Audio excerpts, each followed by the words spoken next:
placements, which many of you may not know, okay, as much as you would have heard about IGCSE. So, but I want to make it clear at the beginning that while I have a good idea about international curricula, at least these three curriculum, I am not an expert on international curricula for non-conventional schoolers. Even though today's topic is that, because we have non-conventional scholars here. So I'm not an expert on that, but I do know some information. So we can explore more about that. So in fact, my son is if my son wants to go abroad for undergraduate studies in the future, I would definitely help him take one of these curriculum to go, and then SATs, whatever is required. So, but he is only 10 years old. So I don't have the need yet to explore more into it. That is also another reason I have not gone deep into into every aspect of non-conventional scholars. So can we start with, if anybody here has some specific questions about IGCSE, or you are here for, I mean, why are you here? I mean, if you're here specifically for this presentation, can I get to know why you are here very briefly, so that maybe I can focus on that? Like Reena shared about the Nidhi and somebody else. So like that, is there anybody else you want to say anything? If you don't have anything to say is also fine. But if you're here for a reason, if you want to know something specific, then you can tell me. You can come on mic and tell me.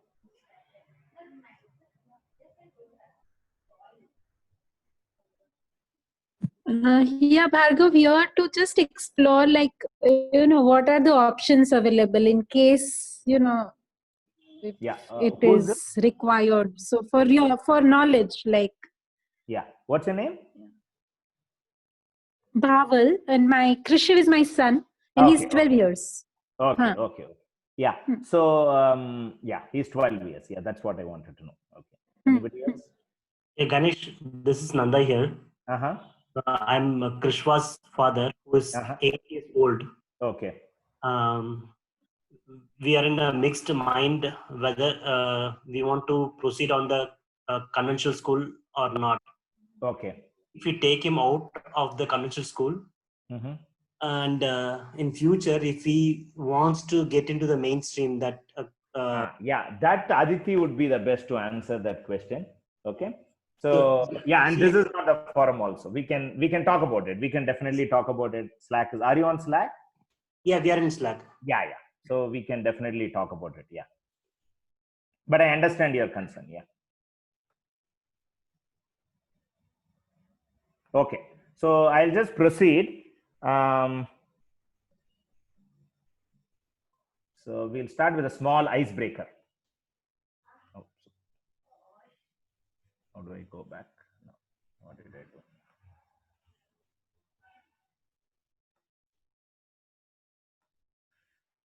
Okay. Anybody wants to read the question to others? The first one.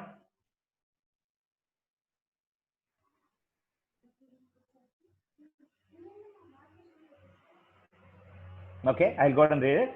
In a department store, a ping pong paddle, that's a ping pong racket, table tennis racket, and a plastic ball costs $1.1 together. If the paddle costs $1 more, how much is the ball? Just a little thinking before we start the session. You can just come on mic and share. Yeah, Abhijit, you're muted. The ball is still 10 cents, I hope. Okay. Anybody else has a different answer?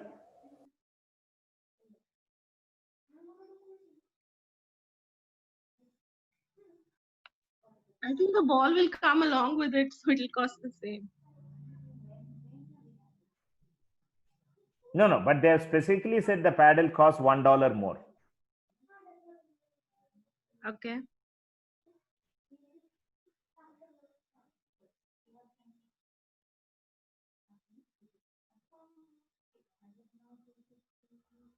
Okay, as you think, we'll move on to the next one. In a textile factory, 5 machines take exactly 5 minutes to make 5 shirts. How many minutes will it take 100 machines to produce 100 shirts?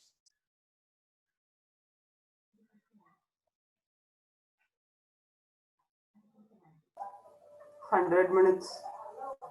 Okay, any other answer?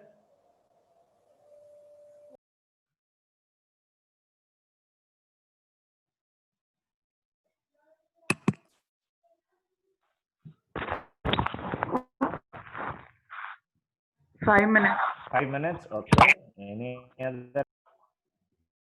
5 minutes. Okay. Okay. Abhijit, you got the idea. Okay. Third one. A pond has water lilies growing in it. The flowers multiply quickly, each day doubling the area they take up.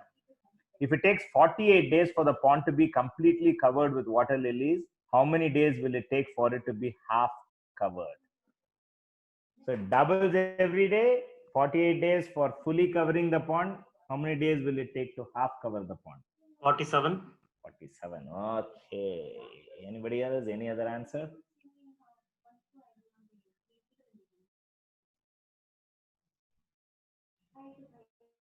Anybody else agrees with 47? You can just say 47. Okay. For the first one, any other answer? 47. For the first one, any other answer?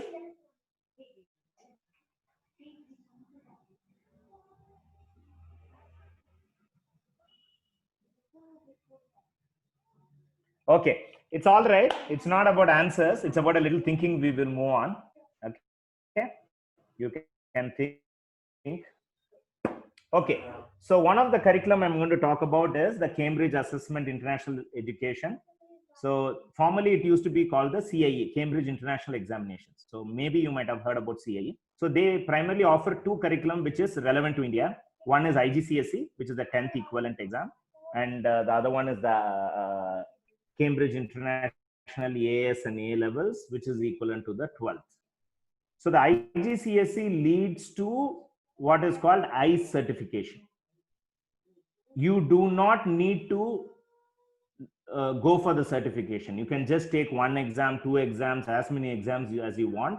But just like any other curriculum, like in CBSE, you have to take math, English, blah, blah, blah to get your CBSE 10th exam, right? So like that, there are a certain number of subject considerations, and from what groups you choose the subject and all, which decides whether you get the ICE certification or not. So you can either do individual subjects or you can do certain requirements as per their requirement, and then you can get the ICE certification. Even then, the choice of subjects available in IGCSE is more than in CBSE or any other Indian curriculum.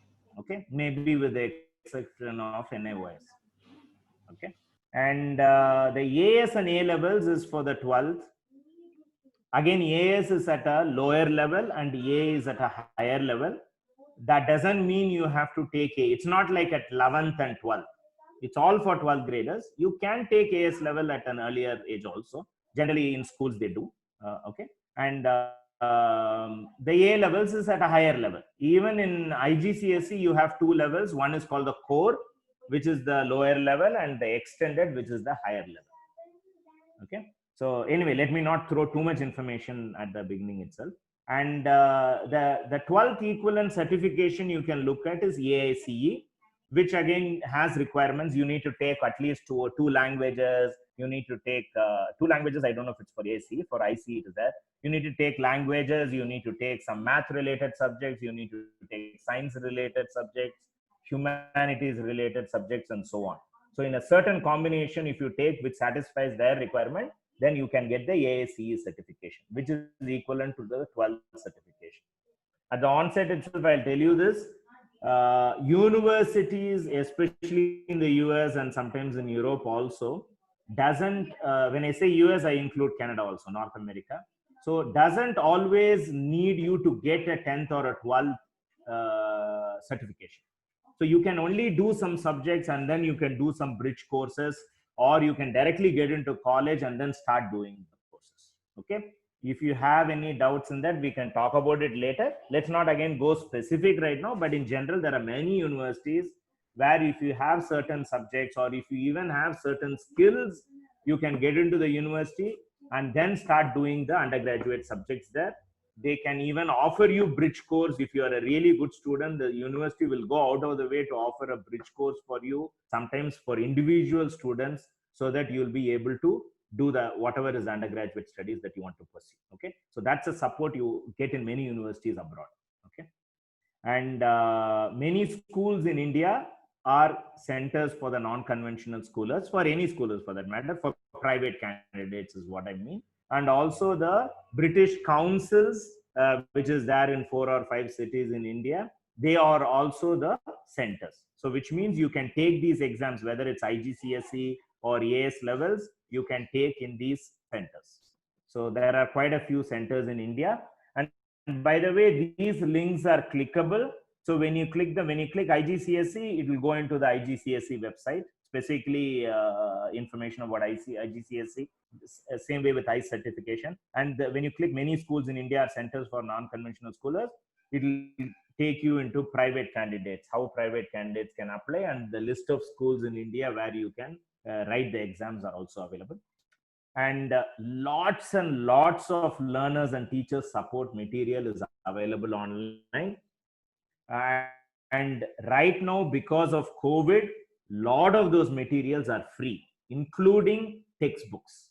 Okay, so specifically to the 2 students who are already thinking, so the textbooks, many of the textbooks are also available. Of course, the PDF version are available free at least for 30 to 90 days. So you can check this out. Again, this you can click on this teaching and learning when school is closed to get into the website and look at what books you can get for free.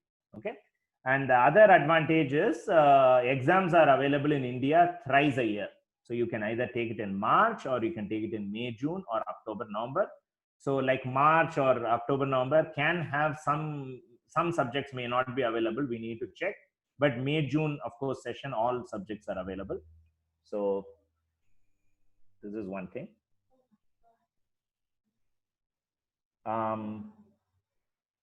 Okay. So I have here some links to question paper sample marking. Okay. So for example, okay. In fact, if you have any quick questions, we can take it right now with the previous slide before we even move on.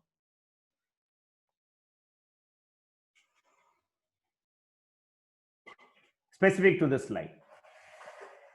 Anish, you talked about bridge something. College help you to do bridging. Yeah, that is applicable for students who don't have all the necessary skills for whatever undergraduate. For example, I want to do graduation in physics, let's say in college. Okay, so I have not done the level of physics that is required in college, but in some way I show the some skill and I get the admission in college. Let's say in Harvard University. So they will they might give me a bridge course which will fill up the skills so that I can start the undergraduate studies. Maybe they can give it over a summer or even during a half a year or a full year, and they can do that. Okay. So that's anyway at college level. So right now we can stick more to, because I guess none of your children are right now in college level, right? So they are looking at 10th or 12th exams, so or even earlier, right? So we'll stick to those questions for now. So you said about British Council, they have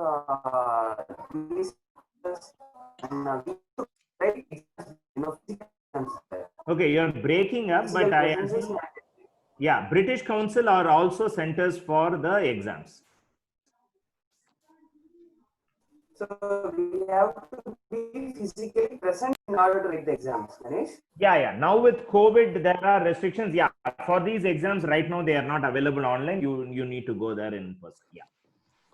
In fact, I think one of the exams they cancelled, but November exam is going to be on, is what they have claimed on their website. Did you say like they don't need the 10th and 12th certificate to go? So is it? No. I'm not saying it is not required. I just have heard of, in 1 or 2 cases, maybe I know them, of students who have shown exceptional skill in a certain area, and through that they have gotten the admission in some university, and then the university has kind of helped them take the exams and all that also. So, but that needs to be exceptional case. For example, you are an exceptional programmer, and Harvard University decides to take you because of your skill. then they can help you do whatever is the requirement and then take you. So there has been cases like that. But yeah, generally it's best to take at least a 12th grade equivalent exam, so that when you apply to the college, they have a base to admit you. So for example, let's say you apply for a certain subject and there are 10,000 applicants, let's say from around the world. So why should they choose you over and there are, let's say, 10 seats or 100 seats? Why should they choose you? So they primarily look at your 12th grade equivalent certification, not necessarily the 10th, 12th, and then of course the SAT, if the university has an SAT requirement, and then your extracurricular activities and the statement. You need to write a statement of purpose saying why do you want to study that, what motivates you to study, and all that. And then of course recommendations from some teachers or whoever know you as a learner. Okay. Does that answer your question? Yeah. Thank you. Okay. Okay, Bhargav, there is a question like, they get scholarships, like, so maybe it is not connected, but is there, you know, any way where, students get scholarship? For American citizens, whether they live in America or abroad, yes, specifically to US right now, I'm saying, okay, there is something called PSAT test that you can take, which is automatically a test which is a qualification for the scholarship also. For non-citizens of the US, we need to check. Once again, if the child is exceptionally good and they are not able to afford, the university might do something about it. Good in the sense of they show some skill which the university is impressed with and they want to take the student. So in that case, they might. Otherwise, for non-American citizens, I am not aware of any specific. From India, some scholarship could be available, like Nehru, whatever, Reagan scholarship. Some scholarships like that are available, but I don't know the specifics. You can definitely search. Yeah. And what are the ways where to show up, like if you are exceptionally, doing well in certain area, like any way you recommend? No. See, again, it comes down to what you explore and what level you reach. If you are a complete non-conventional schooler, you learn on your own and come. If you're a self-directed learner, so it comes down to. So there have been cases who have been rejected also. So I don't know if there is a benchmark like that, what they are looking at. If we can explore that also as we go on. So I know students who have applied, who have been admitted, and those who have been rejected also. So but I'm asking the ways, like how to, what are the ways to approach? It's not about, acceptance or rejection. But yes, I'm just wanting to explore the ways to approach. Yeah. So whatever, I guess what I can, based on what I know, I can answer is only this much. It's not much, but one is it should be related to the subject you are applying. I mean, what you have done and explored should be related to the subject you are applying. And number two, you should have gone deep enough to impress them. That's all I can say. Yeah. Ganesh, I wanted to know if 10th equivalent is mandatory before taking the 12th equivalent. Not really, but definitely I need to check on that. Once again, I come from a school background. I have been teaching in international schools for many years, and I've not specifically looked at. So there, obviously, the students take the 10th and 12th. To my knowledge, I'm going to talk about one more curriculum, which is advanced placement. There, I'm absolutely sure that the 10th equivalent is not required to go take the 12th equivalent exams. In fact, they don't have 10th equivalent exams. But in Cambridge, we need to check. And kind of 50-50 on it, yeah. Okay. Is there an age limit by which we need to complete this if we are taking these AS and A levels? Or I think it will be, I think AS A levels, I think it's 21. I'm fairly sure it's 21. Okay. Yeah. IGCSE? IGCSE must be 16 or so, 16, 17 at most, yeah. Okay. Again, IGCSE might not even have the strict age requirement. In the sense, it could also be 21. Let's check on that also, yeah. Okay. Because a lot of children after 10, they might go to vocational subjects and so on, right? In fact, Yeah. Cambridge itself offers vocational subjects. So maybe the age limit is a little more relaxed for IGCSE. We need to check on that. And these teaching and learning materials that are available, the link that you've given here, Yeah.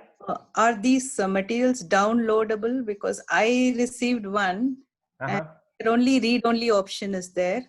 Okay. Did you go into this particular thing? No, website? not this. Okay. I think So here you check need to this out. register. Yeah. No, you just need to join. And I Oh. joined for my son. I just put Achalesh Ramana. It didn't ask for the age, no school, nothing. It just says if the school is not applicable, just enter NA. So I have registered, but not really gone in and taken much material, but it works. Oh, okay. Without any affiliation to schools, or you don't need to register for exams or anything. And in fact, if you go down, it says ebooks from Cambridge Publishing Partners. So this is what, especially for the two kids who are now looking at the IGCSE exams. So it says here, Cambridge University Press, which is their own press, is offering 90-day free trial for all their ebooks, right from lower secondary through to advanced level, which means right from lower secondary is just after primary, I guess. So it's from sixth grade approximately to 12th grade. All textbooks are available for 3 days. Collins is another publisher which publishes for them. They are offering for what period of time? Free of charge to any school that's unable to open. This could be more specific to school. Hodder is offering to students for 1 month free. So at least you'll get an idea, and by that time you might also decide maybe you might go in for the physical book. But yeah, these books are going to be expensive if you buy the physical book. So this will be a good exploration, and this is available only because of COVID. So yeah. Ganesh Lakshmanan on Facebook is asking to write IGCSE 10th equivalent. Any age criteria? Yeah, we need to check on that, but I feel it should be something like 16 or 17. Definitely not lower than that. For 12th, it is 21. That I'm sure.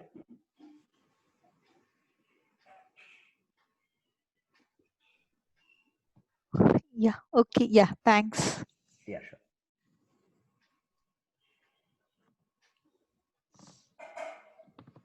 So any other questions, or we'll just move on? Okay. So for those who are absolutely new to IGCSE, we will just look at a question paper sample. This is from mathematics that I have chosen. Are you able to see the screen? Yep. I mean, any one person can answer. Yeah. Yes. Okay. Yeah. So this is how the question paper looks. This thing itself is one mathematics option. So this is the course number 0980. There are a couple of mathematics options like international mathematics, advanced mathematics, and all. I've just taken one mathematics option. And yeah, I just selected one question to look at. Yeah. So this is at a core level, which means it's at a lower level. So the question I'm showing is very simple. So even in math, I wanted to show even in math how child friendly or student friendly the question is. So in other subjects, it can be more. So math is the most feared subject, or one of the most feared subjects at least.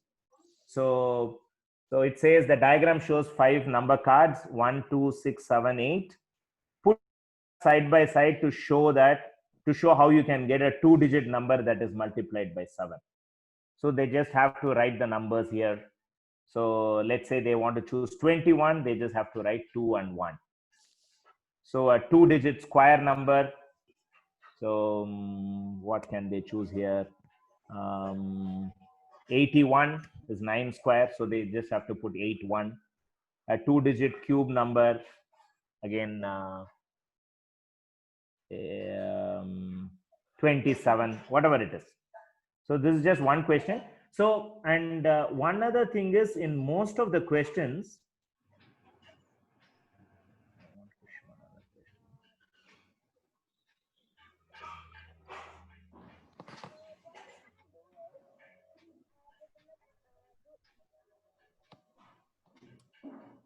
Yeah, this is the question I had actually selected. Okay.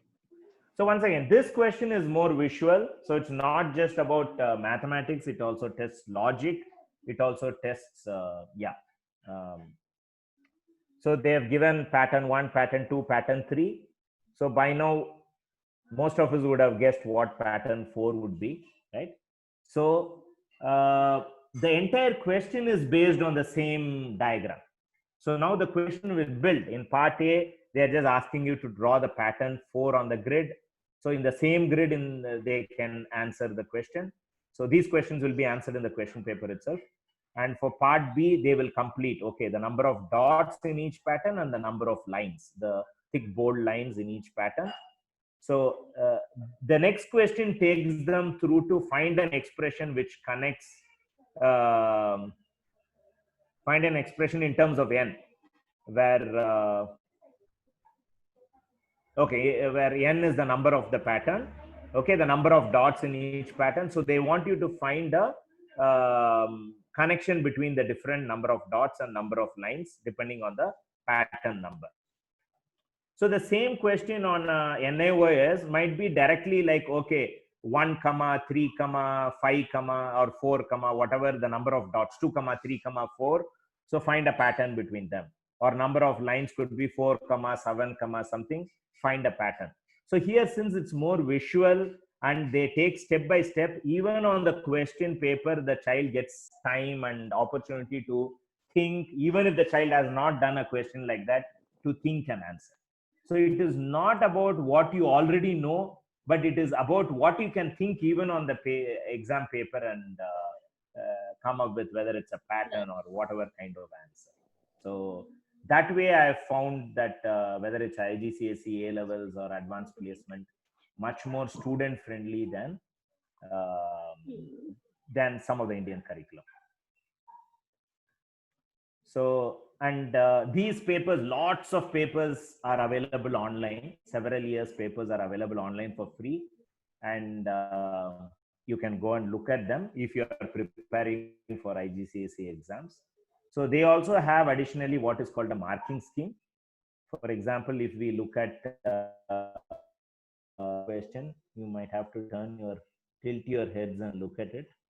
So for example, question number 5, that pattern question that we looked at. Okay. So I hope you are able to see the pattern for the 4th one or the 3rd one they've given. And on the side, it says how the marks are actually given.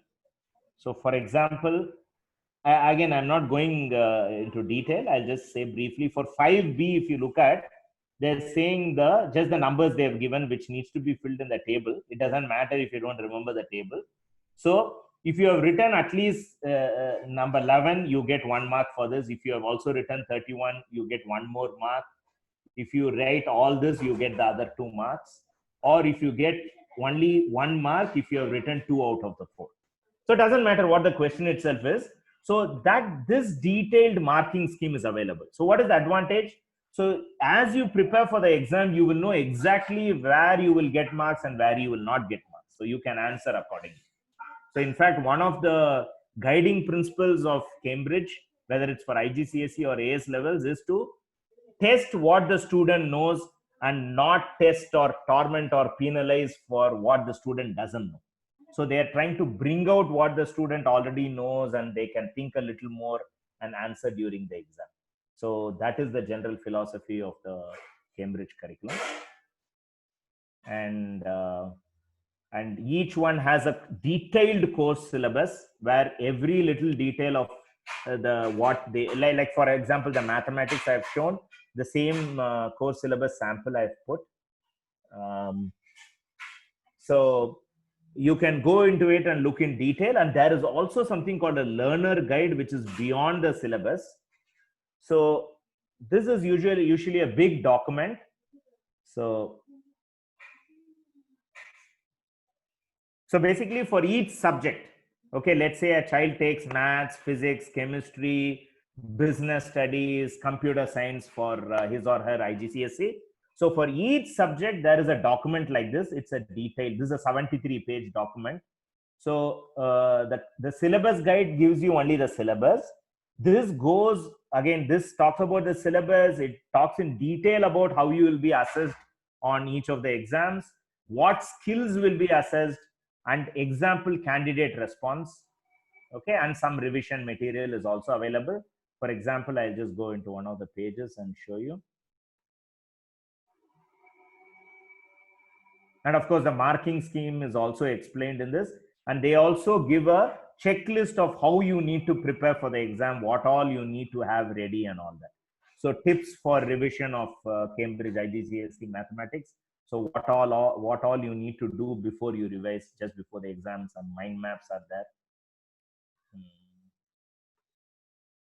Okay, these are again more checklists, topic wise checklist of what you need to have studied. One second, I wanted to show something. Okay, by the way, one other advantage for Cambridge exams are calculators are allowed, and a lot of times some of the simple formulas which are required is also given on the paper or as an additional booklet. So the student doesn't have to memorize all the formulae and all. So in fact, Cambridge says that at least in IGCSE, only approximately 25% will be recall type questions. Maybe another 25 to 50% will be understanding type questions, where they test how well you understand a concept. And another 25% will be application type questions, where beyond understanding how you can apply, which will be the more difficult questions. So only approximately 25% will be the more difficult or thinking questions. I won't necessarily call it difficult questions. And one other point I want to say here. Yeah, I'll add it when I remember. So going back to the presentation, they have something called Resource Plus. I think I already have it open. So which is like even more material. So beyond their course syllabus, the core learner's guide, they have a lot of material available subject wise. So you can go there, click on each subject and see what material is available for you and you can use. For example, I had clicked on Mathematics 580. They have lots of, so topic wise, they have materials available. I think I clicked on one of them. And these are presentations are available where they can learn. So beyond the books, all these materials are available. Yeah, any questions as of now regarding the exam? I mean, a brief idea of the exams and what is available Ganesh, on, yeah. Ganesh, this Resource Plus link that you have shared is open and available at all times? Yeah, this Resource Plus is independent of the COVID thing. Yeah, it's available at all times. Also, it mentions the O level. Is O level for younger children? No. O level is same as IGCSE. In fact, in UK, they call it as O levels and A levels. O level is ordinary level, A level is advanced level. So they have modified the O levels for international use, and they are calling it as IGCSE. So the I in IGCSE stands for international. It's international GCSE. GCSE itself means O levels. Let me not throw in more words, but yeah, O levels is, most of the Indian schools don't go for O levels. They go for IGCSE and they are equivalent.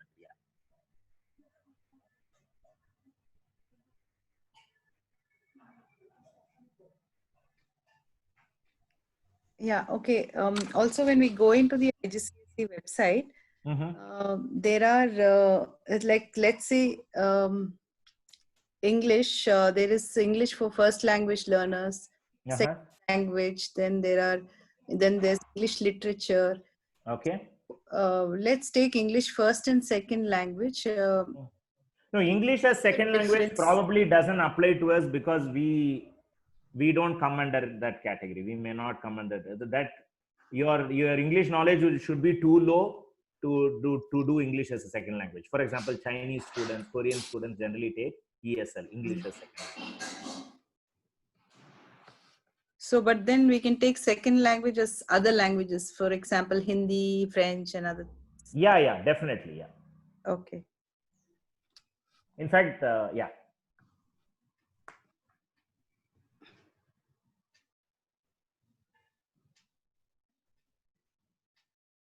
So any other questions? Yeah. So anyone here who's looking at NIOS also as an option, IGCSE also as an option? So if you have any specific questions comparing NIOS and IGCSE at some level, maybe I can try to answer.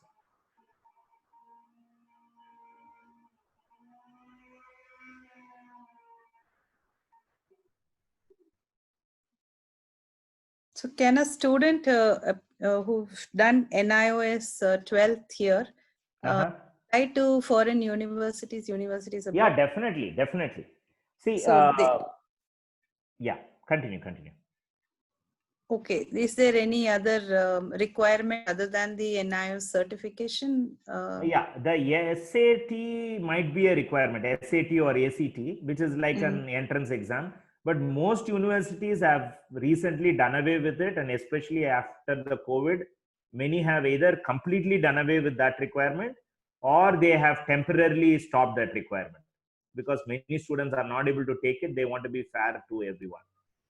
So, but the statement of purpose that you write, the recommendations letters, and what extracurricular activities, how much you show, all that really matters in the admission, apart from the academics itself. So yes, NIOS also stands a chance. Of course, NIOS is 10, so we are looking at NOIS. I think it's called for 12. So again, I don't know. They might not give it as much what to say credit as a student coming from an international curriculum, because they understand some deficiencies which are there, because the undergraduate curriculum itself in the US itself will be more practical based, so they want children to have a better understanding than just theoretical knowledge. So it can affect the admission in an indirect way, but openly no. You understand, right? Yeah. Thank you.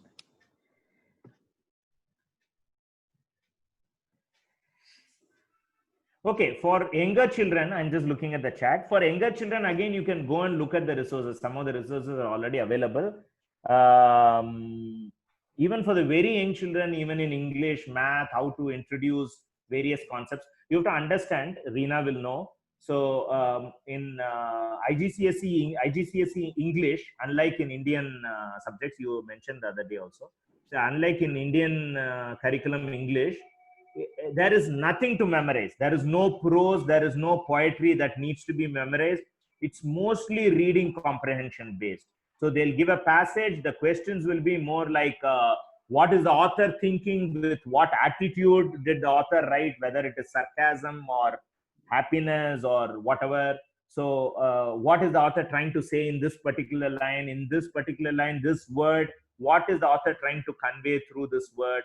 So it is more of vocabulary, grammar, understanding, comprehension of sentences in English, and going just beyond the English and thinking a little deep. And then writing essays, all that is also the student has to do on their own. So it's not like you memorize from the book and go write a poem or answer questions from prose. So there's absolutely no memorizing there. So the level of English they test is quite high compared to other subjects. So like in math and science, you can say compared to CBSE or any Indian curriculum, they might be doing less. In some subjects, even a lot less.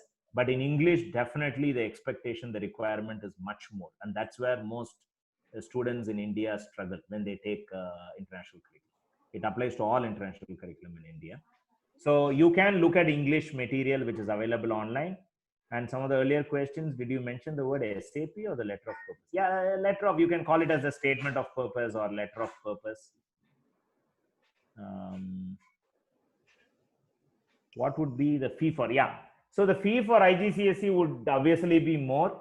I would suggest you go and check. One, it keeps changing. Another, yeah, I don't know the current rates. Obviously, you can expect it to be much more than NIOS. NIOS is like very cheap. Anybody can afford it, kind of. Yeah. So also, is math an option in either, or it is compulsory? Again, see, if you are looking to get the certification, ICE certification or AICE certification, which I spoke about in the first slide. I'll see if I can go back to the first slide or the second slide. Yeah. So Maitri, were you there when you when I did this slide, when I spoke about ICE or AICE? Yes. Yeah. So if you're looking at the certification, then math will definitely be compulsory or some equivalent subject related to math. I think math itself is compulsory. Okay. But if you are looking at only certain subjects and you don't want to do math and your university will accept it without the math, yeah, Okay. you do not have to do math. Yeah. Okay, thank you. Yeah.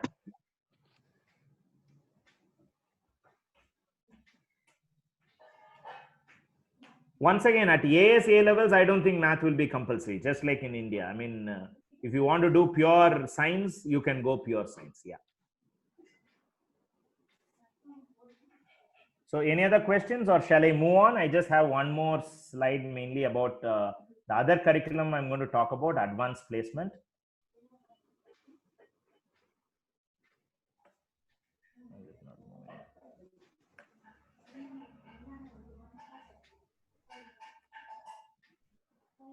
Okay. So, okay. Has anybody heard about advanced placements? Just yes or no is sufficient. No. Okay. No. So advanced placement is another interesting curriculum. It is offered by College Board. College Board is the same board or the organization. It is a non-profit organization which offers SAT and GRE. You might have heard about SAT and GRE, right? Yeah. So they also offer that PSAT, which is also an somebody was asking about scholarships, right? For American citizens, for scholarship, that is also an exam, which is at even lower level than SAT. So even 8th or 9th grade students can take. Okay, they could be in any curriculum anywhere in the world, but if they are American citizens and they take it, automatically they will it will apply them into the scholarship pool which is available for American citizens. Okay, that's one side. So advanced placements is interestingly has no pre-requirements. You don't need to have done your 10th. You don't need to have done your 12th.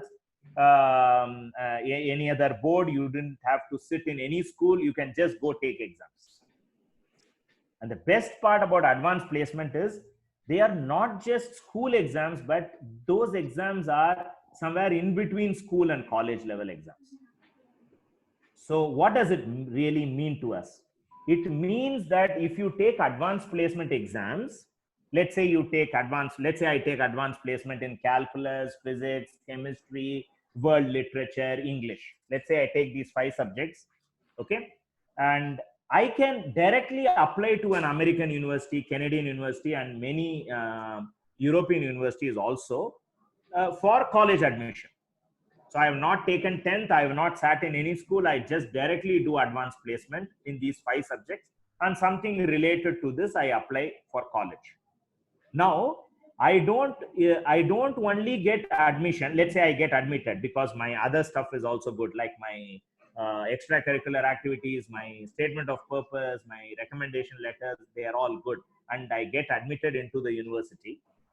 Now, if my college, if my advanced placement grades are really good, okay, then I might even be able to skip some undergraduate courses which are equivalent to these subjects. For example, let's say I took calculus BC, which is basically calculus at a higher level. It's a math course. So let's say I apply for mathematics undergraduation or engineering undergraduation, and I had to do a 101, a basic level calculus in university. I might be, if I get a good grade on AP Calculus BC, I might be able to even skip that and directly go on to the next level calculus, or even skip that and move on to the next math requirement that is.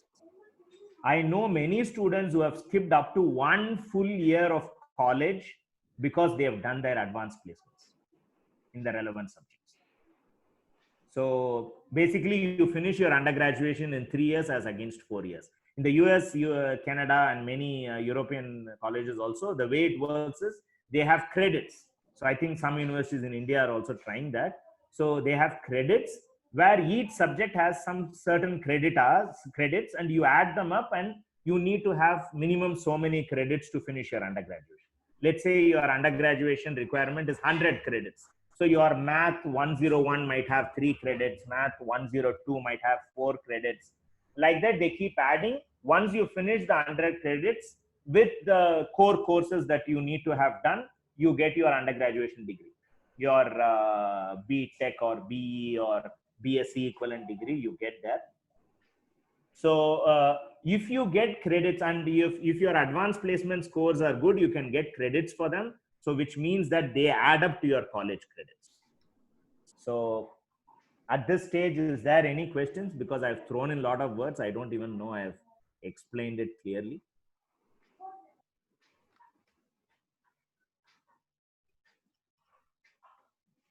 Okay.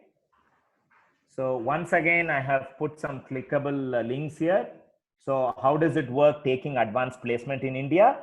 And advanced placement has one more, APs have done one more thing, which is a very recent thing. So yeah. So they have made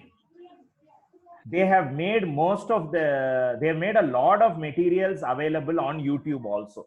So there are videos available specific to subject like AP English language and composition, AP English literature, European history, like that. They have for calculus, they have for sciences and all that.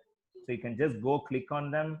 It explains what the subject is. It also gives learning material here. So again, advanced placement website also has a lot of past papers, idea about how this marking scheme happens. And here also in advanced placement is allowed. In fact, they allow something called a graphing calculator, which can even draw graphs, do some level of calculus and all that. So those details, if you need separately, we can answer. So yeah, at this stage, at any time you want to just stop and ask questions, you can. So recognition, once again, I've put this, okay, recognition and acceptance of the Cambridge in India. So I've just put a link, which is again a Cambridge link itself, like how Indian universities accept students who have done Cambridge curriculum, whether it's 10th or 12th, or Indian schools, how they accept. See, in theory, at least Indian schools are supposed to accept IGCSE as a 10th equivalent, which means, let's say you want to go for CBSE or some other curriculum after 10th. Let's say you do IGCSE 10th and then you want to do some other curriculum. In theory, at least all schools should accept. And in theory, all universities should accept your A-levels, Cambridge A-levels or advanced placement. Okay, let's not talk about advanced placement with it. Cambridge A-levels as an entry criteria. But there are some challenges which homeschooling parents have brought out.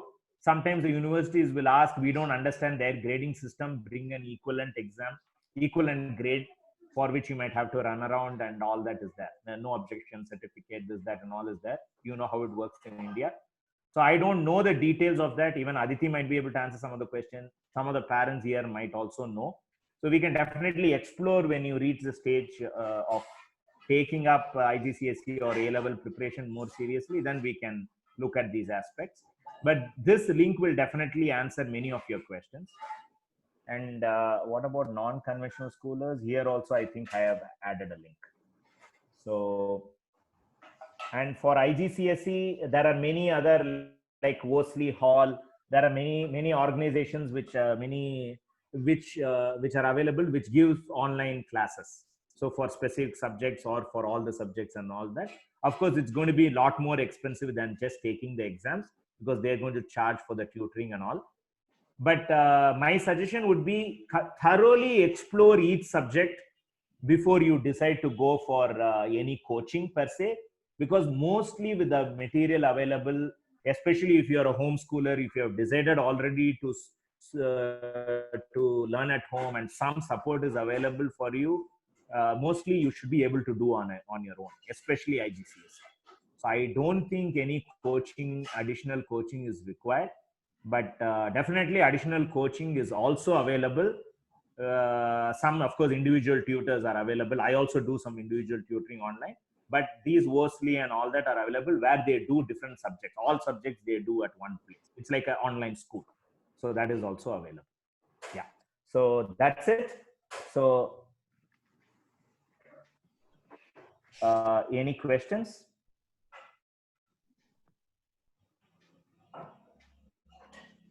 Or we can wrap up here. It's anyways 11 o'clock. Okay, again under AP, this 5 subject minimum is not there. You can take as many subjects as you want. See, generally in India, most 99.9999% go through regular schooling, right? So they additionally take APs so that they can get credit for those subjects and they can finish off their undergraduation fast. In fact, one of the students, in fact, I am the first AP trained teacher and coordinator in India back in 2003. And my first student outside of school was Sudarshan Venu, who's the son of TVS company chairman Venu Srinivasan. So he did 5 APs, 4 of which I helped, and he got the full credit, the full grade on all of them. So he got credit in college for all of them. So he finished his undergraduation in 3 years. So there are real examples of students from India who have finished their undergraduation early, if you need to. And yeah. And so there is no minimum. Again, AP also has something called AP International Diploma, and they have similar requirements. You need to have taken at least 1 language, 1 math, 1 this, that, and all that. So only if you need their diploma, which is like the 12th equivalent certification, then you need to take certain number of subjects in a certain combination. Otherwise, you can just take 1 subject and use that to apply for the university, if the university requires you to take it especially.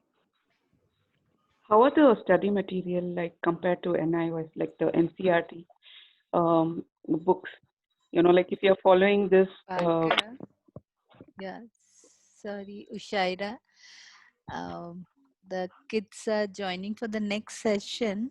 Yeah, I think we should wrap up now. Yeah, I was just wondering, Bhargav, if you can put your number in the chat window, phone number, if you're comfortable, then people can connect.